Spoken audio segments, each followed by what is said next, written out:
Haïti, la dette du courage quand la liberté devient un piège. Au cœur de la mer des Caraïbes, un événement bouleverse le monde. Une île, petite par sa taille, mais immense par son courage, brise ses chaînes. Une nation née de la souffrance ose ce qu'aucun peuple noir n'avait jamais osé, défier l'empire de Napoléon. Cette île, c'est Haïti. Et ce jour-là, elle devient la première république noire indépendante de l'histoire. Mais la liberté, quand elle dérange les puissants, a toujours un prix. Et pour Haïti, ce prix allait être si lourd qu'il allait peser sur des siècles entiers. Parce que la France, humiliée d'avoir été vaincue par d'anciens esclaves, ne pouvait pas laisser cet exemple s'étendre. Alors, quelques années plus tard, elle reviendra, pas avec des soldats, mais avec des navires de guerre et un ultimatum. Haïti devra payer pour sa liberté 150 millions de francs d'or, une somme monstrueuse. Un pays libre contraint de payer ses anciens bourreaux pour le droit d'exister. C'est le début d'une tragédie économique, d'une injustice sans nom, mais aussi d'une leçon universelle. Le courage des peuples noirs a souvent été puni, où il aurait dû être célébré. Et cette histoire, elle ne parle pas seulement d'Haïti, elle parle aussi de nous, de la Guadeloupe, de la Martinique, de la Guyane et de toutes les Caraïbes. Parce qu'à travers le sort d'Haïti, c'est tout un message que la France a voulu envoyer. Et regardez ce qui arrive à ceux qui osent se libérer. Je m'appelle William Sinésius. Je suis guadeloupéen. Et si je raconte cette histoire aujourd'hui, c'est parce qu'elle fait partie de notre histoire collective. Parce qu'elle explique encore bien des choses sur notre réalité, nos peurs, nos difficultés d'aujourd'hui. Alors restez bien jusqu'à la fin. Car ce que vous allez découvrir ici, ce n'est pas seulement l'histoire d'un pays qui s'est libéré, c'est l'histoire d'une punition qui a façonné tout le destin de la Caraïbe. Dans cette première partie, on va voir le jour où la liberté d'Haïti est devenue un crime. Haïti, 1804. Après des années de guerre, de sang et de résistance, Toussaint Louverture, puis Dessalines proclame l'indépendance. Le monde blanc tremble. Un peuple d'esclaves vient de défaire l'armée la plus puissante d'Europe. C'est une gifle historique. Et pour la France, une humiliation qu'il fallait laver. Alors, en 1825, le roi Charles envoie 12 navires de guerre vers Haïti. Pas pour dialoguer, pour imposer un ultimatum. Elle devra payer 150 millions de francs d'or, l'équivalent de plus de 20 milliards d'euros aujourd'hui. Pourquoi? Parce qu'il fallait indemniser les anciens colons français pour la perte de leur plantation et leurs esclaves.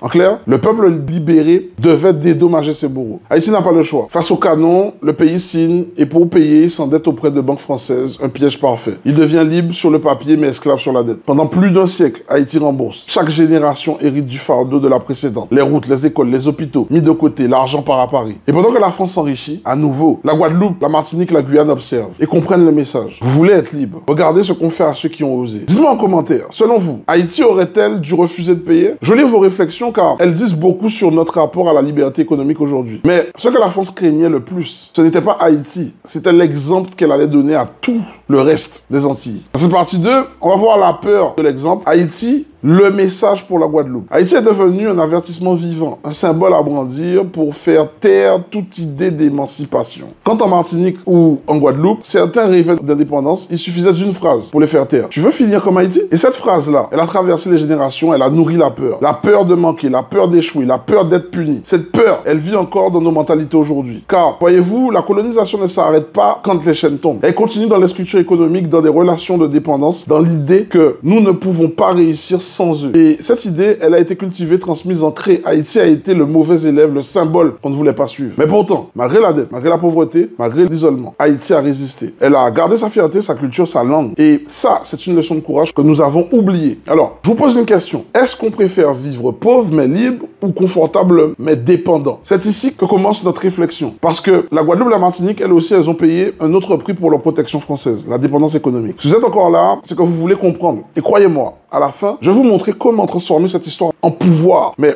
avant ça, voyons comment Haïti, malgré tout, a essayé de se relever. Dans cette partie 3, on va voir le poids de la dette, un piège économique qui a traversé les siècles. Après avoir signé ce traité, Haïti s'endette. Elle emprunte à des banques françaises pour rembourser la France. Un cercle vicieux, une boucle infernale. Chaque récolte, chaque impôt, chaque exportation partait d'abord pour payer la dette. Haïti s'appauvrit, les infrastructures stagnent, les générations se succèdent dans la misère. Et ce système, croyez-le ou non, en inspire le modèle colonial moderne. On crée des peuples indépendants, puis on leur prête de quoi survivre, pour ensuite les contrôler par la dette. Ce modèle, on le retrouve aujourd'hui encore dans nos territoires d'outre-mer, dans la Caraïbe et dans tant de pays africains. C'est une forme d'esclavage invisible, une dépendance déguisée en aide. Mais attention, la dette d'Haïti n'est pas une tragédie, c'est aussi une leçon. Car malgré tout, Haïti a survécu. survécu. Elle n'a jamais renoncé à sa dignité. Et cette ténacité, c'est dans notre ADN de peuple caribéen. Et c'est ici que notre génération doit ouvrir les yeux. Parce que, en comparant les erreurs du passé, nous pouvons éviter de les répéter. Écrivez en commentaire, je refuse la dette mentale. Parce que c'est là que commence notre libération. Et maintenant, voyons comment transformer notre mémoire en une force collective. Dans cette partie 4, on va transformer l'histoire en force de la liberté du 21e siècle. Nos ancêtres ont combattu pour la liberté politique. À nous aujourd'hui de conquérir la liberté morale et économique. Nous avons hérité d'un monde construit sur la dépendance, mais aussi d'un héritage de courage, de résilience et de vision. L'histoire d'Haïti n'est pas seulement une tragédie, c'est un rappel que la liberté n'est jamais donnée. Elle se prend, elle se protège, elle se cultive. Et comprendre cette histoire, c'est déjà faire un pas vers cette liberté. Parce qu'un peuple qui se souvient est un peuple qu'on ne peut plus manipuler. Aujourd'hui, nous avons les outils, la connaissance, la force pour écrire une nouvelle page. Nos ancêtres ont payé